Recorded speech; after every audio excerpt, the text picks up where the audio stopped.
so far in the early going. Trying to get Waddle involved, and he does. Look, as much as we all hate to admit it, coaching ain't easy, let alone coaching a team to a Super Bowl. But you know, there are a few coaches out there who really are looking like they're primed and ready to make it to the big game and take it all home.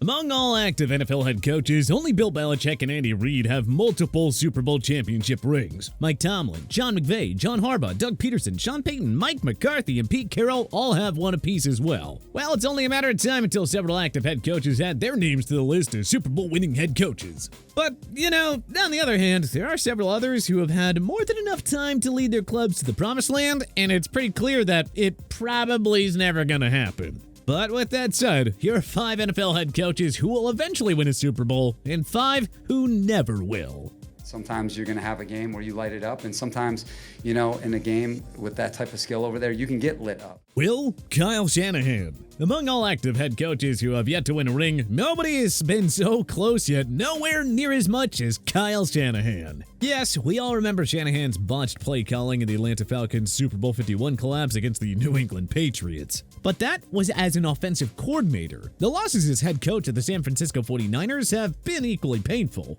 Shanahan's 49ers blew a 10-point fourth-quarter lead against the Kansas City Chiefs in Super Bowl 54, allowing 21 unanswered points in the loss. 2 years later, his 49ers blew a 10-point fourth-quarter lead to the Los Angeles Rams in the NFC Championship game and dropped a heartbreaker 20-17. Then, in 2022, the 49ers lost to the Philadelphia Eagles in the NFC Championship game after losing both its quarterbacks to injuries.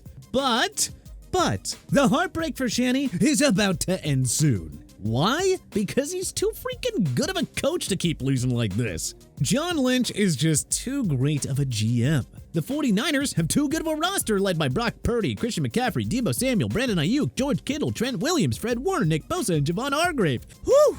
There is no team in the NFL better built than these 49ers, who have the most star power and absolutely no weakness. With a healthy Purdy and Run CMC, they have been practically unbeatable. And only the Eagles look like a legitimate threat to them in the NFC. To us, it's not a question of if Kyle Shanahan will win a Super Bowl as head coach of the 49ers. The question truly is just how many.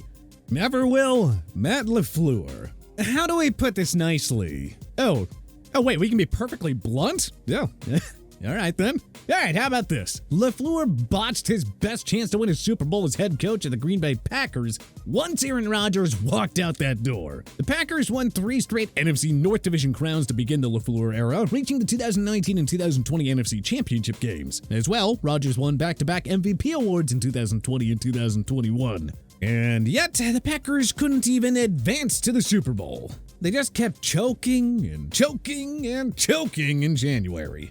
And after missing out on the postseason in 2022, the inevitable Packers-Rodgers divorce was finalized with a trade to the New York Jets. With Devontae Adams also long gone and David Bakhtiari probably finished as a Packer as well, it's just all too obvious that Green Bay blew its best opportunity to win a Lombardi trophy with LaFleur at the helm. You know all of that talk about how Tom Brady made Bill Belichick? Well, it's already looking like Aaron Rodgers made LaFleur. Who shall be on borrowed time in Green Bay if Jordan Love doesn't end up being the answer? Well, Nick Sirianni. Sirianni and his Eagles were potentially one non-tacky holding call away from making him ineligible for this list. But, alas, the refs threw the flag on James Bradbury, and the Eagles dropped a heartbreaker to Patrick Mahomes' Chiefs in Super Bowl 57. But isn't it obvious that this was just one of what should be multiple trips to the big game for the Eagles with this core? Let us state the obvious if you'd be so kind. Jalen Hurts is a top 5 QB. Devontae Smith and A.J. Brown are football's best receiving duo outside of Miami. Philly has the best O-line in the league and the best front 7 in football. So, yeah, I think we could say that is pretty good. The Eagles' only legitimate threat in the NFC is Kyle Shanahan's 49ers. Philly has the perfect mix of young studs and proven veteran winners. And to think the likes of Jalen Carter, Nolan Smith, and Jordan Davis haven't hit their primes yet. Sirianni quickly turned the Eagles into a juggernaut after miserable final seasons with Doug Peterson and Carson Wentz. He is an offensive wizard who connects well with his players and knows what it takes to build a winner. And soon enough, Sirianni will be the second head coach to guide the Eagles to a Lombardi trophy. Book it. Never will. Ron Rivera.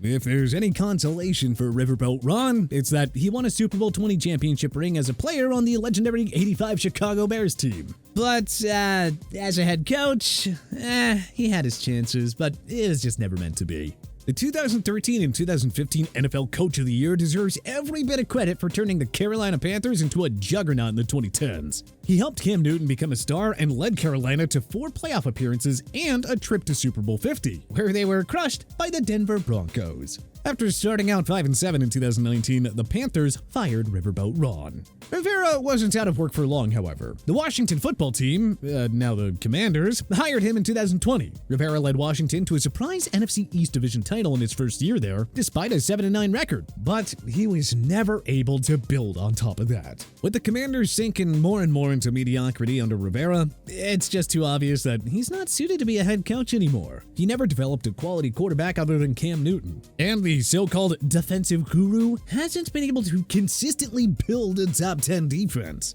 Rivera will continue to find work as an assistant coach, but Washington will have marked his final head coaching position. That means no Super Bowl championship victories as a head coach, which, is simply a shame for a man who greatly exemplifies class and integrity. Dan Campbell. Campbell made a name for himself when he promised to bite off the opposition's kneecaps in his first press conference as the Detroit Lions head coach. It seemed like nothing more than a harmless soundbite at the time. But Campbell and GM Brad Holmes have done a remarkable job in quickly rebuilding this program in Detroit in the post-Matthew Stafford era. Campbell's passion, energy, and admiration among his players has made him one of the game's most lovable figures. Throw in the stellar work of Mr. Holmes at the draft table, and you suddenly have a championship foundation in place. Campbell has turned Jared Goff back into a franchise QB. Amon-Ra St. Brown, Jameson Williams, Sam Laporta, David Montgomery, and Jahmyr Gibbs promise to be a terrifying offensive nucleus for many years to come. Not to mention the always stout O-line led by Penei Sewell and Taylor Decker. Detroit's D has been an issue for years, but they have the young pieces in place with Aiden Hutchinson, Jack Campbell, Aleem McNeil, Brian Branch, and Malcolm Rodriguez. And there will always be room for Holmes to add more big names via trade and free agency. The Chicago Bears and Minnesota Vikings look poised for long-term mediocrity. The Green Bay Packers are an afterthought now with Aaron Rodgers long gone. So it's quite obvious that the Lions will be the kings of the NFC North for many years to come.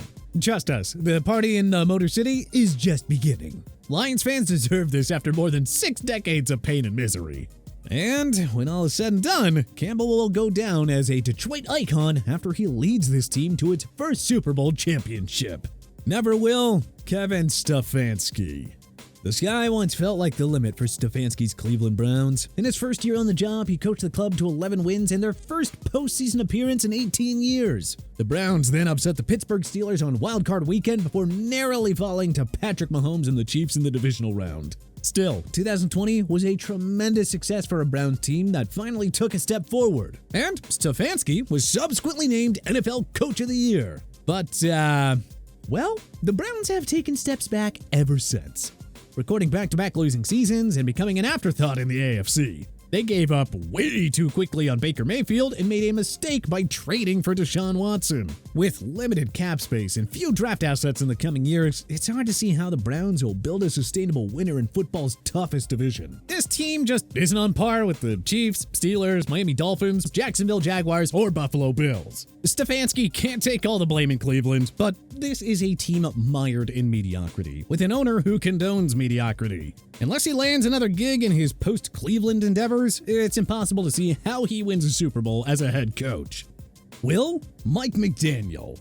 What more is there to really say about this guy? What McDaniel has done in South Beach is simply Oscar-worthy stuff. He's turned a long-struggling Miami Dolphins club into must-watch television. Somehow, he got Tyreek Hill to take his game to a higher level after leaving Kansas City. He turned Tua Tagovailoa from potential bust to superstar. And now, for the first time in over 2 decades, the Dolphins are a bona fide championship contender that can hang in there with the best of the very best. And it's all because of Miami's prolific offense led by Tua and world-class speedsters in Hill, Jalen Waddle, and Raheem Mostert. McDaniel's Dolphins haven't been stoppable at all on offense with a healthy Tua. This unit is a combination of the 98 Vikings, 99 Rams, 07 Patriots, and the 13 Broncos.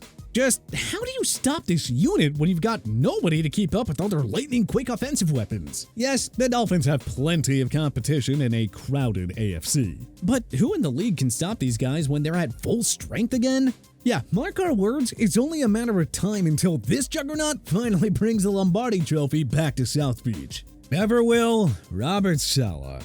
The NFL is a results-oriented business, and the New York Jets are looking at a third losing and non-playoff season in as many years under Saleh. Look, at some point, you gotta think Woody and Christopher Johnson grow impatient and decide to find a new coach. Saleh has turned the Jets' defense into one of football's best, but that offense is a wreck year after year. You can use Aaron Rodgers' season-ending Achilles tear in 2023 as an excuse, but it's not. Saleh just hasn't gotten anything out of Zach Wilson. He hasn't put together the right offensive coaching staff to help Wilson either.